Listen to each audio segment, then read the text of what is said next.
താൻ പറഞ്ഞതെല്ലാം തിരുമേനി കേട്ടിരിക്കുന്നു. ഒരു കടുകുമണി പോലെ താൻ ചെറുതാകുന്നതായി അപ്പുക്കുട്ടന് തോന്നി. തിരുമേനി, അത്രമാത്രം വെറുക്കാൻ ഞങ്ങൾ എന്താ ചെയ്തത് തിരുമേനി തന്നെയല്ലേ? എന്നിട്ടും ശിക്ഷ ഞങ്ങൾക്കു തന്നെയോ?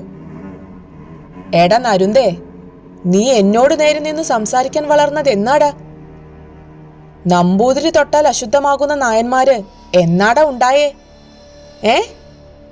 നിനക്കറിയാവോ, ഈ അറവാതുക്കലിട്ട് നിന്റെ തന്തക്കഴുവേറി എന്നെ ചവിട്ടി മെതിച്ചു. ഞാൻ അന്നു തീരുമാനിച്ചതിന് ഒരു മാറ്റവും വരുത്തിയിട്ടില്ല, വരുത്തുകയുമില്ല. നീ പേടിക്കണ്ട, നിന്നെ ഒടുവിലേയുള്ളൂ. ശ്രീധരന് മുൻപ് ചേച്ചിമാർക്ക് രക്ഷപ്പെടണമെങ്കിൽ അവരോടൊറ്റയ്ക്ക് ഇങ്ങോട്ട് വന്ന് പറയാൻ പറ.